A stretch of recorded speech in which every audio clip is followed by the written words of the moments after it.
ሰላም ጤና ይስጥልን የተወደዳችሁና የተከበራችሁ የገበያ ሚዲያ ተከታታዮቻችን እንደምን አላችሁ? ይህ በግሪን ሴንቴክ ሶላር ቴክኖሎጂ ስፖንሰርነት ወደ እናንተ የሚደርሰው ዕለታዊ የምዕራፍ አንድ የቢዝነስ ዜናችን ነው። በምዕራፍ አንድ የዜና ወጃችን ላይ የመረጥንላችሁን ኢኮኖሚያዊና ማህበራዊ መረጃዎቻችንን ይዘንላችሁ ቀርበናል። እንዲሁም ደግሞ የንግድ ባንክን የውጭ ምንዛሬ ዋጋን አካተን ይዘናል። እንድትከታተሉን እየጋበዝን ለዕለቱ ወደ ያዝንላችሁ ዜናችን እናልፋለን። በቅድሚያም አርዕስቶችን እናስቀድም። በሪል ስቴት ልማት ላይ በየጊዜው የሚስተዋሉ ቅሬታዎች መበራከታቸውን ተከትሎ የተሰማውን መረጃ ይዘናል የምናጋራችሁ ይሆናል። በበርካታ የሀገሪቱ አካባቢዎች በመጠለያ ጣቢያዎች የሚገኙ በሺዎች የሚቆጠሩ ዜጎች የድረሱልን ጥሪ እያሰሙ ባሉበት በዚህ ወቅት በቂ የሆነ የእህል ክምችት በመንግስት ማዕከላዊ መጋዘን ውስጥ ተከማችቷል ሲል ኮሚሽኑ ያወጣው መረጃ መነጋገሪያ ሆኗል። ለመሆኑ በቂ የሆነ የእህል ክምችት በመንግስት መጋዘን ተከማችቷል መባሉ እንዴት ይታያል? በዝርዝር የምናጋራችሁ መረጃችን ነው። ሴት አትሌቶችን ከጥቃት የሚከላከል ኢንስቲትዩት በአዋጅ ሊቋቋም መሆኑ ተነገረም። ሰሞኑን መነጋገሪያ ከሆነችው ከአትሌት ገለቴ ቡርቃ ጉዳይ ጋር ተያይዞ ከፌዴሬሽኑ መግለጫ ተሰጥቷል። በዝርዝር ከምናጋራችሁ መረጃዎቻችን መካከል ይገኝበታል። ተንቀሳቃሽ የመስክ ሆስፒታል በኢትዮጵያ ሊጀመር መሆኑ ተሰማም። የተከበራችሁ ተከታታዮቻችን እነዚህንና ሌሎች ኢኮኖሚያዊና ማህበራዊ መረጃዎቻችንን ይዘንላችኋል። ከመረጃዎቹ ጋር ደግሞ እኔ መላኩ ደምሶ አብሬያችሁ የምቆይ ሲሆን አዳዲስ እንዲሁም ትኩስ ኢኮኖሚያዊና ማህበራዊ መረጃዎቻችንን ለማግኘት ታዲያ የገበያ ሚዲያን እንድትወዳጁ እየጋበዝን በዝርዝር ወደምንመለከታቸው መረጃዎቻችን እናልፋለን። የኃይል መቆራረጥና ጨለማ አስቸግሮታል? መፍትሄ ካሉ ግሪን ሴንቴክ አለሎ። የኃይል ማጠራቀሚያችን የመብራት መቆራረጥ እንዳለ ያስረሳውታል፣ ጨለማን ያሰናብታል። ግሪን ሴንቴክ ጥራትና በቂ ዋስትና ያላቸው የሶላር መብራቶችን ኪስን በማይጎዳ ዋጋ በመረጡት አማራጭ አቀረበሎ። የቤት የቢሮ የግቢ ውስጥና የመንገድ መብራቶችን እኛ ጋር ያገኛሉ። ምን ይሄ ብቻ! ጀነሬተርን የሚተካ በፀሐይ ኃይልና በኤሌክትሪክ ቻርጅ የሚደረግ ወይንም በሁለቱም መስራት የሚችል ድምፅ አልባና አየር ብክለት የሌለው ሶላር ጀነሬተር በፈለጉት ዋትንካችሁ ብለዋል። ምርቶቻችን የ5 ዓመት ዋስትና ያላቸው ሲሆን በሚፈልጉት የፍጆታ መጠን ለመኖሪያ ቤቶች፣ ለሆቴሎች፣ ለባንኮች፣ ለአስጎብኚ ድርጅቶች፣ ለሆስፒታሎች፣ ለቢሮ፣ ለኢንተርኔት ካፌ፣ ለህትመት ቤቶች፣ ለቴሌኮም ሴክተር፣ ለኤሌክትሪክ መኪና አስመጪዎች፣ ለሲኒማ ቤቶችና ለሌሎችም። አድራሻ 22 ማዞሪያ ከጎላጎል ህንፃ ወደ ቦሌ በሚወስደው መንገድ 500 ሜትር ዝቅ ሲሉ ኳሊቲ ህንፃ አንደኛ ፎቅ ቢሮ ቁጥር 103 ላይ ያገኙናል። ስልክ 0989414219 0989414209 ወይንም 913844852 ላይ ይደውሉልን። ግሪን ሴንቴክ ለዘላቂ መፍትሄ እንሰራለን። ከ3500 በላይ ኢትዮጵያውያን ከሳውዲ አረቢያ ወደ ሀገራቸው መመለሳቸውን የሴቶችና ማህበራዊ ጉዳይ ሚኒስቴር አስታወቀም። በሳውዲ አረቢያ በአስቸጋሪ ሁኔታ ውስጥ የነበሩ 3528 ኢትዮጵያውያን በዚህ ሳምንት ወደ ሀገራቸው መመለሳቸው ተነግሯል። በተደረገው 9 ዙር በረራ የተመለሱ 3236 ወንዶችና 276 ሴቶች እንዲሁም 16 ጨቅላ ህፃናት ሲሆኑ ከተመላሾች መካከል ደግሞ 88 ያክሉ ዕድሜያቸው ከ18 ዓመት በታች የሆኑ ታዳጊዎች መሆናቸውን የሴቶችና ማህበራዊ ጉዳይ ሚኒስቴር አስታውቋል። በተጨማሪም በአራተኛው ዙር በሳውዲ አረቢያ በአስቸጋሪ ሁኔታ ውስጥ የሚገኙ 50,000 ዜጎችን ለመመለስ ታቅዶ ከመጋቢት 3 ቀን 2017 ዓ.ም ጀምሮ በይፋ መጀመሩን ያስታወቀው ሚኒስትሩ እስካሁን 42924 ኢትዮጵያውያን ወደ ሀገራቸው መመለስ መቻሉ ተገልጿል። በዚህ ሚኒስቴር መስሪያ ቤቱ ከሚመለከታቸው ባለድርሻና አጋር አካላት ጋር በመቀናጀት ለተመላሽ ዜጎች በአየር ማረፊያና በማቆያ ማዕከላት ተገቢውን ድጋፍና እንክብካቤ የማድረግ እንዲሁም ከቤተሰቦቻቸው ጋር የመቀላቀል ስራም እየተሰራ ስለመሆኑ ተነግሯል። የሀገር በቀል የኢኮኖሚ ማሻሻያ የዲፕሎማሲ መምሪያ ሰነድ ይፋ ተደረገ። የውጭ ጉዳይ ሚኒስቴር ከገንዘብ ሚኒስቴር ከኢትዮጵያ ሰነደ መዋለ ንዋይ ገበያና ከኢትዮጵያ ኢንቨስትመንት ሆልዲንግ ጋር በመተባበር ያዘጋጀው የሀገር በቀል የኢኮኖሚ ማሻሻያ የዲፕሎማሲ መምሪያ ሰነድ በትላንትናው ዕለት ይፋ ተደርጓል። በዚህም በርካታ ስኬቶችን እያስመዘገበ ያለውን የሀገር በቀል የኢኮኖሚ ማሻሻያ የፈጠረውን ምቹ የኢንቨስትመንት ሁኔታ በውል ተገንዝቦ የኢኮኖሚ ዲፕሎማሲ መስራት ይገባል ሲሉ የውጭ ጉዳይ ሚኒስትሩ ዶክተር ጌዲዮን ጢሞቴዎስ ተናግረዋል። ዶክተር ጌዲዮን አክለውም የሀገር በቀል የኢኮኖሚ ማሻሻያው በርካታ ስኬቶችን እያስመዘገበ መሆኑን ገልጸው የዲፕሎማሲ መምሪያ ሰነዱ ዲፕሎማቶች ለውጦችን በጥልቀት ተገንዝበው ስራቸውን በአግባቡ እንዲሰሩ የሚያደርግ መሆኑንም ገልጸዋል። በተጨማሪም በዲፕሎማሲ ስራው መሰረታዊ የቅኝት ለውጥ መምጣቱንና የኢኮኖሚ ዲፕሎማሲ ላይ ያተኮረ መሆኑ ሰነዱ አንድ ማሳያ ነው ማለታቸውን ከሚኒስቴር መስሪያ ቤቱ የተገኘው መረጃ ያመለክታል። የገንዘብ ሚኒስትሩ አቶ አህመድ ሽዴ በበኩላቸው የሀገር በቀል የኢኮኖሚ ማሻሻያው የዲፕሎማሲ መምሪያ እየተመዘገቡ ያሉ ለውጦችንና የተፈጠሩ ምቹ ሁኔታዎችን ለውጭ ዓለም ለማስተዋወቅም ወሳኝ ሚና እንደሚኖረው ተናግረዋል። የሪል ስቴት ልማት ላይ የሚታዩ ቅሬታዎችን ለመፍታትና ተአማኒነት እንዲኖረው ለማድረግ ያለመ ማህበር ተመሰረተም።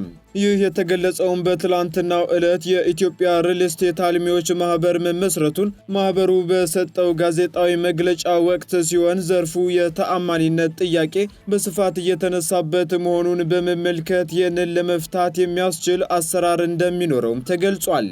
ማህበሩም የአልሚዎች ተጠያቂነት የሚፈጠርበትና ቅሬታዎች ወደ ፍርድ ቤት ሳያመሩ መፍታት የሚቻልበትን አግባብ ለመፍጠር ያለመ መሆኑም ተጠቅሷል። በሪል ስቴት ልማት ውስጥ የሚኖሩ አካላትን አባል በማድረግ ማህበሩ የስነ ምግባር ደንብ በመቅረጽ ሁሉም አልሚ ስርዓት ይዞ የሚሰራበት የመግባቢያ ሰነድ ላይ ይፈረማልም ተብሏል። በዚህም ማህበሩ ቦርድ ይቋቋምለታል የተባለ ሲሆን በአልሚውና በደንበኛው መካከል የሚፈጠሩ ግጭቶችና አለመግባባቶች ከተከሰቱም በመሃል በመግባት ማህበሩ የማደራደርና የማግባባት ስራ የሚከናወንበት አሰራር እየተዘጋጀ እንደሆነም ተገልጿል። የተቀናጀ የሪል ስቴት ልማት እንዲመጣ የኢትዮጵያ የሪል ስቴት አልሚዎች ማህበር ዓላማ አድርጎ እየሰራ እንደሆነም አስታውቋል። በተጨማሪም በቤት ልማት ዙሪያ የግሉ ዘርፍ ተአማኒ በሆነ መልኩ ሚናው እንዲጎላ ማድረግ የሚያስፈልግ እንደሆነም በመድረኩ ተነስቷል። በቂ የሆነ የእህል ክምችት በመንግስት ማዕከላዊ መጋዘን ውስጥ ተከማችቷል ሲል የኢትዮጵያ አደጋ ስጋት ስራ አመራር ኮሚሽን ገለጸም። በኢትዮጵያ ሊፈጠሩ በሚችሉ ሰው ሰራሽና ተፈጥሯዊ አደጋዎች ሰለባ ለሚሆኑ ዜጎች ድጋፍ እንዲሆን ታስቦ በቂ የእህል ክምችት በመንግስት ማዕከላዊ መጋዘንና በአጋር አካላት መጋዘን ውስጥ መኖሩን ኮሚሽኑ አስታውቋል። ይህን ተከትሎ የኮሚሽኑ የህዝብ ግንኙነት ኃላፊ ዶክተር አለማየሁ ወጫቶ በሰጡት ማብራሪያ መጪው የክረምት ወቅት በመሆኑ በጎርፍና በሌሎች ምክንያቶች ከቀያቸው ለሚፈናቀሉና ለተፈናቀሉ ዜጎች ዱቄት፣ የምግብ ዘይትና ስንዴ በበቂ ሁኔታ መከማቸቱን ተናግረዋል። ኃላፊው አክለው መድኃኒትና የተለያዩ አልባሳትን በማሰባሰብም ኮሚሽኑ ባሉት መጋዘኖች ውስጥ ማከማቸቱንም አክለዋል። ለአደጋ ሰለባ ለሚሆኑ ዜጎች በጊዜያዊነትና በቋሚነት ድጋፎች እንደሚደረጉ የጠቆሙት የህዝብ ግንኙነት ኃላፊው በምግብ ራስን በመቻል እንዲሁም ከውጭ እርዳታ ተጽዕኖ ለመላቀቅ እየተሰራ ነው ሲሉም አብራርተዋል። በሁሉም የሀገሪቱ አካባቢዎች የሚገኙ የማስተባበሪያ ማዕከላት ከተለያዩ አጋር አካላት ጋር በመቀናጀት የሚያከናውኗቸው የሰብአዊ እርዳታ ስራዎች ተጠናክረው እንደሚቀጥሉም የተጠቆመ ሲሆን በክልሎች የሚገኙ ተረጂዎችን መልሶ የማቋቋም ስራው በቀጣይ እንደሚካሄድም አረጋግጠዋል ሲል አሃዱ ዘግቧል። በተጨማሪም የኢትዮጵያ የአደጋ ስጋት ስራ አመራር ኮሚሽን ራሱን የቻለ የፌዴራል መንግስት አስፈጻሚ አካል ሆኖ እንዲቋቋም ለማስቻል የቀረበውን ረቂቅ አዋጅ ባለፈው ሳምንት በህዝብ ተወካዮች ምክር ቤት መጽደቁ ይታወሳል። በአዋጁ መሰረትም በቅድመ አደጋ፣ በአደጋና በድህረ አደጋ ወቅቶች ለሚወሰዱ የአደጋ ስጋት ቅነሳ ምላሽና መልሶ ማቋቋም የሚሆን የኢትዮጵያ አደጋ ስጋት ምላሽ ፈንድ ማቋቋሙም ተገልጿል። ኮሚሽኑ ይህን ይበል እንጂ በተለያዩ የሀገሪቱ አካባቢዎች የሚገኙ በሰው ሰራሽና ተፈጥሯዊ አደጋዎች ሰለባ ሆነው ከቀያቸው ተፈናቅለው የድረሱልን ጥሪ ሲያቀርቡ በተደጋጋሚ የሚታይ ነው። ለአብነትም በደቡብ ኢትዮጵያ ክልል የዳሰነች ወረዳ ነዋሪዎች በጎርፍ መጥለቅለቅና በመሬት መሰንጠቅ አደጋ ሰለባ በመሆናቸው የድረሱልን ጥሪ በማሰማት ላይ ይገኛሉ። በተጨማሪም በትግራይ በአማራና በኦሮሚያ ክልሎች ውስጥ በመጠለያ ጣቢያዎች የሚገኙ በርካታ ተፈናቃዮች እርዳታ እንዲደረግላቸው አቤቱታ እያቀረቡ መሆኑን ሚዲያዎች እየዘገቡ ይገኛሉ።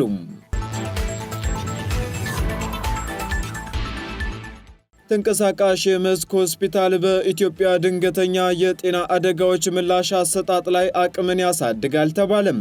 በእንግሊዝ መንግስት ድጋፍ የተደረገው ተንቀሳቃሽ የመስክ ሆስፒታል በኢትዮጵያ ድንገተኛ የጤና አደጋዎች ምላሽ አሰጣጥ አቅምን እንደሚያሳድግ የጤና ሚኒስትሯ ዶክተር መቅደስ ጫባ ተናግረዋል።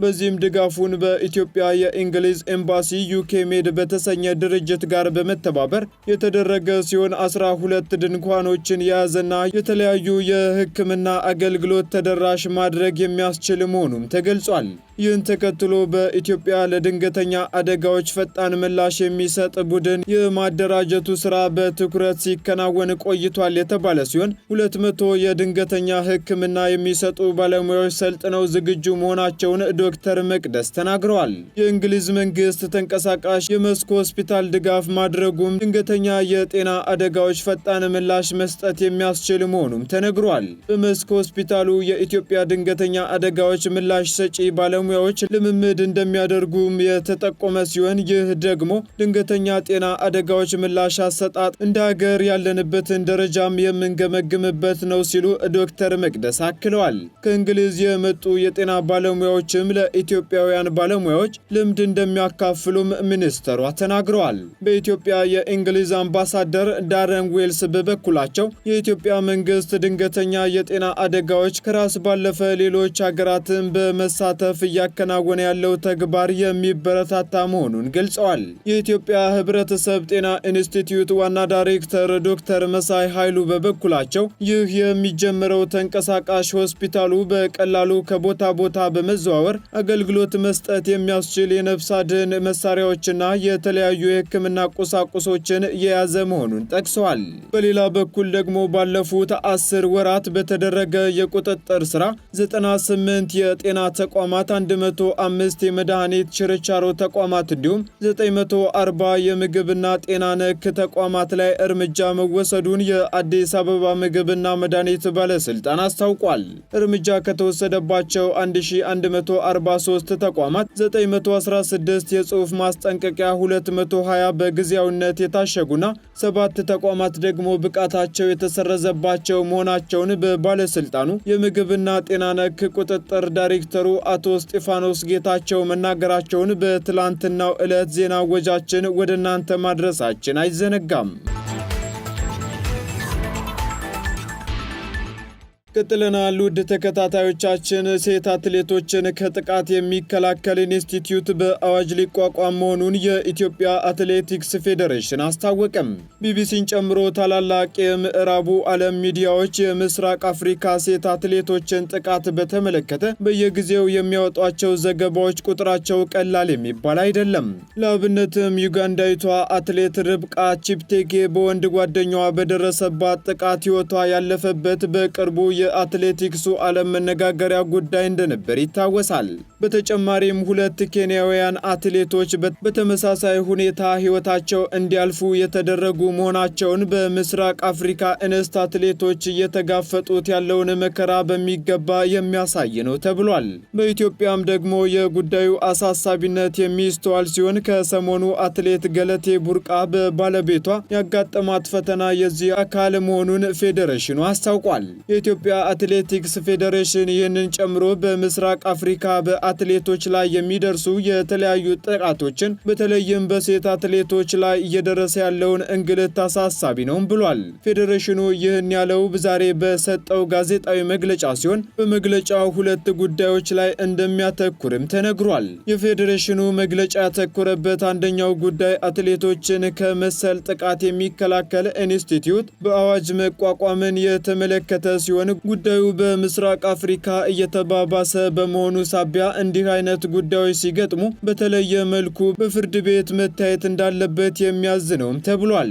ሁለተኛው የመግለጫው ጉዳይ ደግሞ ፌዴሬሽኑ የአትሌት ገለቴ ቡርቃን ጉዳይ በተመለከተ ሲሆን ሌሎች የጉዳዩ ሰለባ የሆኑ አትሌቶች እንዳሉ አንስቷል። ፌዴሬሽኑ ይህን ተከትሎ መንግስት የአትሌት ገለቴ ቡርቃን ጉዳይ በትኩረት እንዲመለከተው ማሳሰቢያውን አስተላልፏል። ቀጥለናል ውድ ተከታታዮቻችን። በመጨረሻም የኢትዮጵያ ንግድ ባንክ ዕለታዊ የውጭ ምንዛሬ ተመን መረጃን እናጋራችኋለን። አንድ የአሜሪካ ዶላር 131 ብር ከ50 ሳንቲም እየተገዛ 134 ብር ከ13 ሳንቲም እየተሸጠ ይገኛል።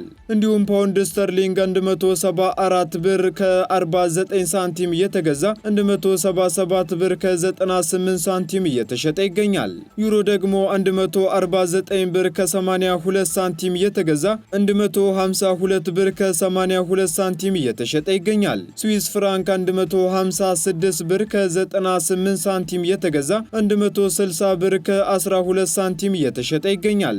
እንዲሁም የኩዌት ዲናር 420 ብር ከ81 ሳንቲም መግዣው ሲሆን መሸጫው ደግሞ 429 ብር ከ23 ሳንቲም ሆኗል። የቻይናው ዩዋን ደግሞ 17 ብር ከ95 ሳንቲም እየተገዛ 18 ብር ከ31 ሳንቲም እየተሸጠ ይገኛል። የተባበሩት አረብ ኤምሬት ድራም 35 ብር ከ80 ሳንቲም መግዣው ሲሆን መሸጫው ደግሞ 36 ብር ከ52 ሳንቲም ሆኗል። የሳውዲ ሪያል 35 ብር እየተገዛ 35 ብር ከ77 ሳንቲም እየተሸጠ መሆኑን የዕለቱ የውጭ ምንዛሬ ተመን መረጃ ያመለክታል። የተወደዳችሁና የተከበራችሁ ተከታታዮቻችን በምዕራፍ 1 ያዝንላችሁ ኢኮኖሚያዊና ማህበራዊ መረጃዎቻችን እነዚህን ይመስሉ ነበር። አዳዲስ እንዲሁም ትኩስ ኢኮኖሚያዊና ማህበራዊ መረጃዎቻችንን ለማግኘት ታዲያ የገበያ ሚዲያን እንድትወዳጁ እንጋብዛለን። ሰናይ ጊዜን ተመኘን። የኃይል መቆራረጥና ጨለማ አስቸግሮታል? መፍትሄ ካሉ ግሪንሰንቴክ አለሎ። የኃይል ማጠራቀሚያችን የመብራት መቆራረጥ እንዳለ ያስረሳውታል፣ ጨለማን ያሰናብታል። ግሪንሰንቴክ ጥራትና በቂ ዋስትና ያላቸው የሶላር መብራቶችን ኪስን በማይጎዳ ዋጋ በመረጡት አማራጭ አቀረበሎ። የቤት የቢሮ የግቢ ውስጥና የመንገድ መብራቶችን እኛ ጋር ያገኛሉ። ምን ይሄ ብቻ! ጀነሬተርን የሚተካ በፀሐይ ኃይልና በኤሌክትሪክ ቻርጅ የሚደረግ ወይንም በሁለቱም መስራት የሚችል ድምፅ አልባና አየር ብክለት የሌለው ሶላር ጀነሬተር በፈለጉት ዋትንካችሁ ብለዋል። ምርቶቻችን የ5 ዓመት ዋስትና ያላቸው ሲሆን በሚፈልጉት የፍጆታ መጠን ለመኖሪያ ቤቶች፣ ለሆቴሎች፣ ለባንኮች፣ ለአስጎብኚ ድርጅቶች፣ ለሆስፒታሎች፣ ለቢሮ፣ ለኢንተርኔት ካፌ፣ ለህትመት ቤቶች፣ ለቴሌኮም ሴክተር፣ ለኤሌክትሪክ መኪና አስመጪዎች፣ ለሲኒማ ቤቶችና ለሌሎችም። አድራሻ 22 ማዞሪያ ከጎላጎል ህንፃ ወደ ቦሌ በሚወስደው መንገድ 500 ሜትር ዝቅ ሲሉ ኳሊቲ ህንፃ አንደኛ ፎቅ ቢሮ ቁጥር 103 ላይ ያገኙናል። ስልክ 0989414219 0989414209 ወይንም 913844852 ላይ ይደውሉልን። ግሪንሰንቴክ ለዘላቂ መፍትሄ እንሰራለን።